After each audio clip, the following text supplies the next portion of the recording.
Turning pain into purpose, Jennifer Thompson is a rape survivor who, after 11 years, learned the man convicted of her crime was innocent. In part 3 of our series, Cotton Picked, how Thompson has fought back from being victimized twice to help survivors like her. Jennifer Thompson's life is full of ups and downs. A rape survivor who identified an innocent man for a crime back in 1984. 11 years later, DNA exonerated him. It would be the exoneration of Ronald in 1995 that would change everything again for me. So there's the trauma of the violent assault. There's the trauma of the crime that happens to us.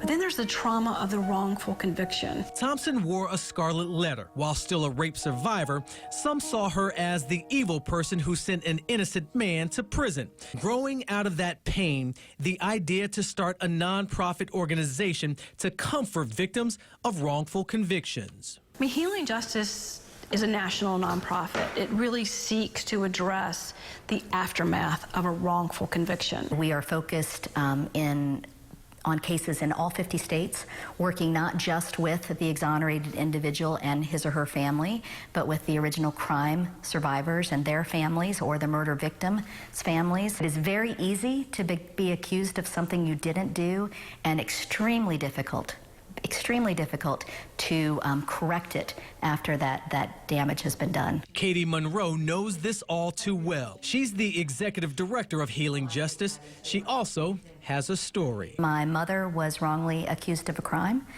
She was wrongly accused of the death of her longtime boyfriend at the time. He committed suicide, but the case was turned into a homicide investigation. Fresh out of law school, Monroe and her family spent 12 years working the case before her mom was exonerated. Chris Rose worked for the U.S. Department of Justice for 20 years and now works for Healing Justice. She knows exactly how much this group is needed. There isn't anything like Healing Justice. It's serving a very unique group of crime victims that people don't understand. Healing Justice currently sponsors 4 retreats a year where all of those impacted, the accused, crime victims, jurors, prosecutors, even law enforcement, come together to talk about their grief. It's a safe place where healing can begin. Thompson hopes to move the organization from D.C. to North Carolina. It's where the crime took place.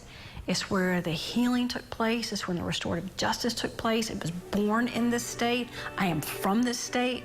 I want it to stay in this state. I want my retreat center here in North Carolina. And when that happens, Thompson will plant this tree. It's a sapling from the original survivor tree that withstood the Oklahoma City bombing. The blast heavily damaged the tree, but somehow it managed to survive and thrive, similar to the struggle of the victims who need Healing Justice. And I think what's beautiful about it is the fact that everyone who's survived a wrongful conviction, they're strong, they're survivors, their roots are strong.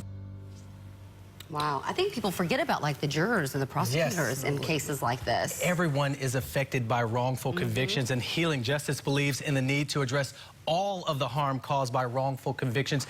Get this, their board of trustees includes a member exonerated for murder after serving 17 years and another member who served 12 years for rape he didn't commit.